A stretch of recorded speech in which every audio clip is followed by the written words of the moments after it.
Teman-teman, saya tertantang untuk memberikan pembelajaran alternatif secara online, membuktikan diri saya sebagai generasi milenial. Jadi mungkin nanti dalam berbagai video selanjutnya, saya akan membahas banyak materi tentang bahasa Indonesia. Saya akan juga nanti membahas banyak soal-soal SIMAK UI, SBMPTN, UTBK, dan selanjutnya. Dengan gaya saya yang berlidah Batak.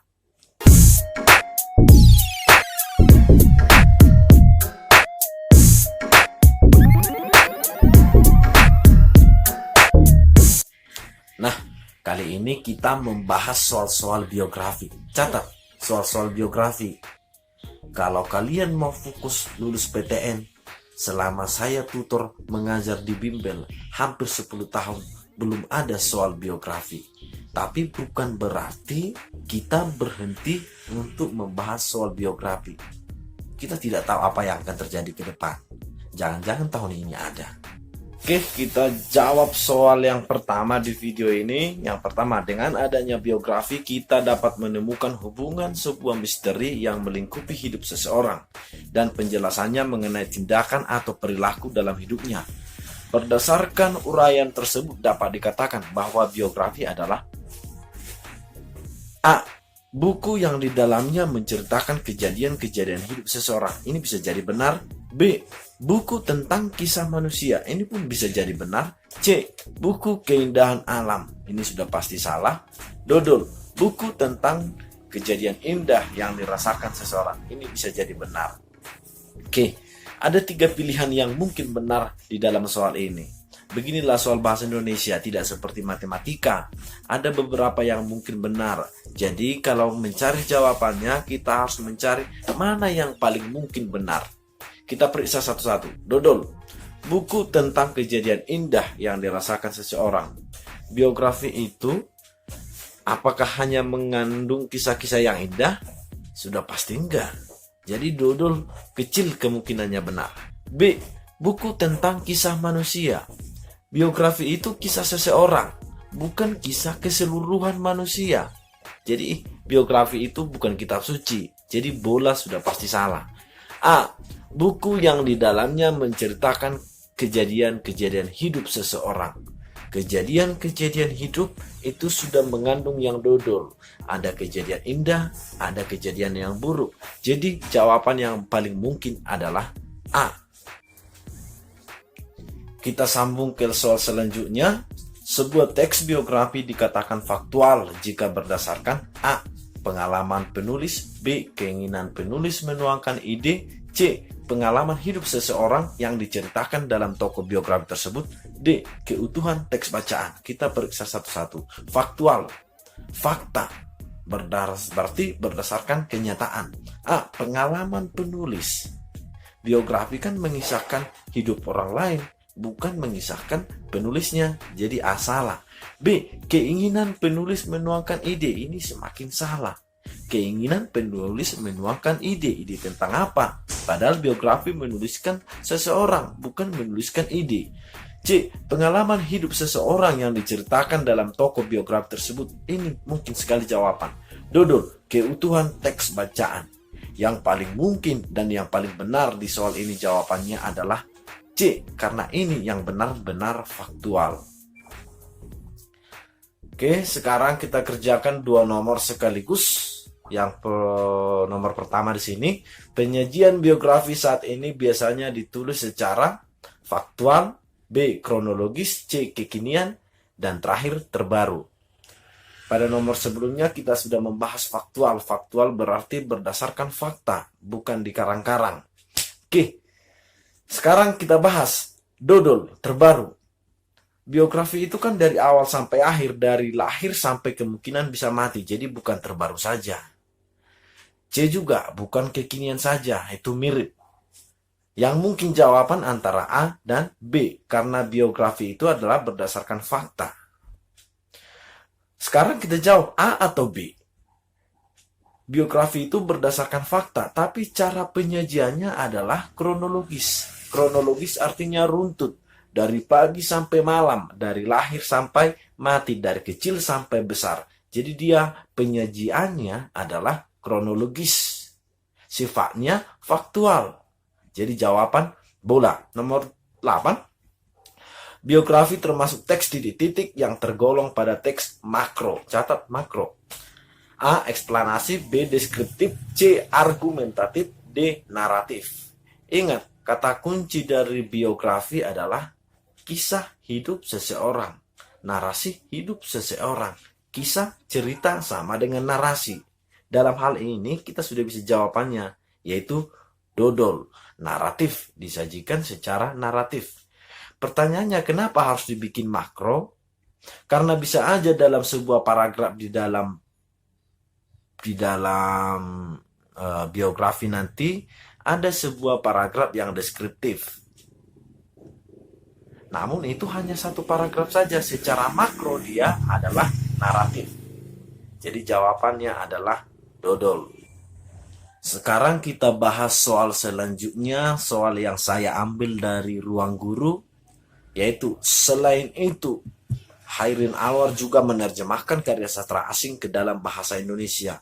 Unsur kebahasaan yang terkandung dari kata menerjemahkan pada kutipan teks biografi tersebut adalah, soal sederhananya, jenis kata menerjemahkan pada kalimat tersebut adalah, itu soal sederhananya. A. Kata kerja. Bisa jadi jawaban itu. B. Kata sifat. Sudah pasti salah. C. Kata benda, apalagi itu. Dodol, kata kerja, tindakan. Mungkin. Jadi jawaban tinggal A dan D. Apa kita jawab? A atau D? Kita mencari jawaban yang paling benar. Menerjemahkan adalah sebuah tindakan. Jadi itu adalah kata kerja, tindakan. Bukan A. Ada nggak kata kerja yang tidak mengandung atau tidak kata kerja tindakan? Ada. Adalah itu dalam bahasa Indonesia termasuk sebagai kata kerja. Tapi itu bukan kata kerja tindakan. Jadi ini spesifiknya jawabannya adalah dodol. Ke nomor selanjutnya, silahkan kalian hentikan dulu nanti video ini, lalu kalian baca soal ini, karena tidak mungkin saya bacakan terlalu panjang. Pertanyaannya, hal yang dapat diteladani dari tokoh tersebut adalah A. Tidak patuh pada orang tua. Ini gampang sekali. Ini nggak mungkin perlu diteladani. B. Belajar dengan sungguh-sungguh dan bekerja keras. Ini cocok. C. Mencari pengalaman bekerja. Bisa juga. B dan C adalah bisa benar. Dodol. Tidak mengikuti ujian. Salah. Ento. Mengamburkan uang dengan berfoya-foya. Salah. Oke. Apa jawaban yang paling benar? Bola. Karena memang dalam teks itu si Habibie belajar sambil bekerja. Dia belajar yang baik dan bekerja keras yang baik. B jawabannya. Nomor selanjutnya, silahkan juga kalian baca soalnya karena terlalu panjang. Kutipan di atas termasuk struktur teks biografi. A. Peristiwa dan masalah. B. Reorientasi. C. Orientasi. Dodol, koda. Ento, pembuka. Jawabannya adalah reorientasi. Karena kalau kita baca secara perlahan, secara mendalam, teks di atas, teks tersebut adalah teks penutup. Turun dari jabatan, ini sepertinya sudah sebagai siklus terakhir, siklus akhir. Jadi ini sudah reorientasi. Nadanya, nada tulisan ini sudah nada penutup. Jadi jawabannya adalah bola. Turun dari jabatan, dia kembali, dan selanjutnya. Ini jawabannya bola. Baik, kita lanjut membahas soal dari ruangguru.com ini. Kalian hentikan videonya, kalian baca perlahan. Oke, pernyataan yang tepat mengenai kutipan biografi di atas adalah A. Memuat informasi yang cukup lengkap. Satu paragraf saja tentu belum cukup lengkap. Padahal biografi itu bisa sampai beratus halaman. Jadi A. Salah. Menyajikan kalimat yang membuat ambiguitas. Ini aneh. Seakan-akan ciri dari biografi itu adalah harus ada ambiguitas. Salah. C. Menggunakan sudut pandang orang ketiga. Ini bisa jadi benar. Tapi kita periksa ke soal itu, ke teks. Apakah ada orang ketiga? Atau kata ganti orang ketiga? Ada. Abdullah Idrus itu adalah kata ganti orang ketiga. Itu sudut pandang orang ketiga. Ia juga mengandung kata ganti orang ketiga. Ada juga ia yang lain. Jadi C bisa jawaban. Dodol, memuat kalimat yang tidak efektif. Ini semakin aneh. Seakan-akan ciri-ciri dari sebuah biografi harus ada kalimat yang tidak efektif. Menggunakan kata ganti orang ketiga jamak. Di mana-mana tidak ada kata ganti orang ketiga jamak. Jadi jawabannya adalah yang paling benar C. Sekarang kita bahas kembali dua nomor sekaligus. Kita sambung. Biografi memuat informasi berupa fakta serta disajikan dalam bentuk tadi sudah kita bahas. Tapinya seperti soal ini sepertinya agak menantang. A. Cerita. B. Kisah. C. Kehidupan. Dodol. Narasi. Kita periksa satu persatu. Biografi itu adalah cerita hidup seseorang. Jadi bisa jadi A. Biografi adalah kisah hidup seseorang juga. Bisa jadi B. C. Kehidupan. Dalam bentuk kehidupan itu sudah pasti salah. Dalam bentuk narasi mungkin bisa benar. Jawabannya apa? Cerita atau kisah atau narasi. Sejauh ini ada 4 jenis teks. Yang pertama, ada 5 jenis teks. Persuasi, argumentasi, narasi, deskripsi, dan eksposisi. Biografi adalah kisah. Berarti dia bentuknya naratif. Jadi jawabannya dodol.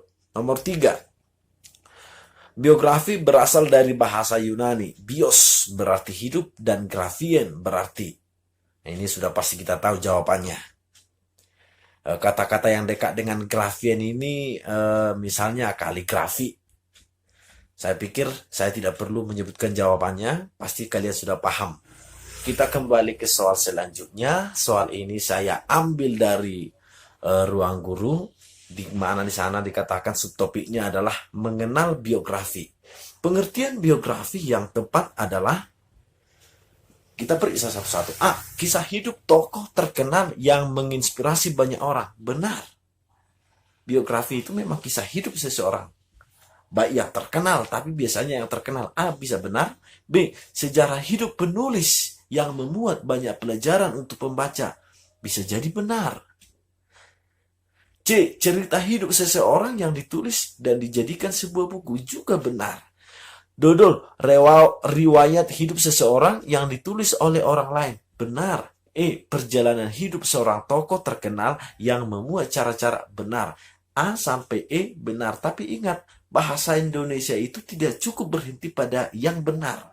Bahasa Indonesia itu harus bisa mengeksekusi mana yang paling benar di antara semua jawaban. Kata kunci biografi adalah kisah hidup ditulis oleh seorang manusia. Tentu bukan oleh dirinya sendiri. Kalau ditulis oleh dirinya sendiri, itu namanya autobiografi. Atau juga bisa pamer-pameran kali ya. Jadi kata kunci yang harus di dalam adalah ditulis oleh orang lain. Jadi jawaban yang paling benar adalah dodol. Silakan kalian baca teks tersebut. Saya anggap kalian sudah membaca. Kutipan tersebut adalah bagian struktur biografi. Ini sangat berbeda dengan soal yang tadi, di mana B.J. Habibie sudah turun dari tahta. Itu ibaratnya sudah fase-fase terakhir.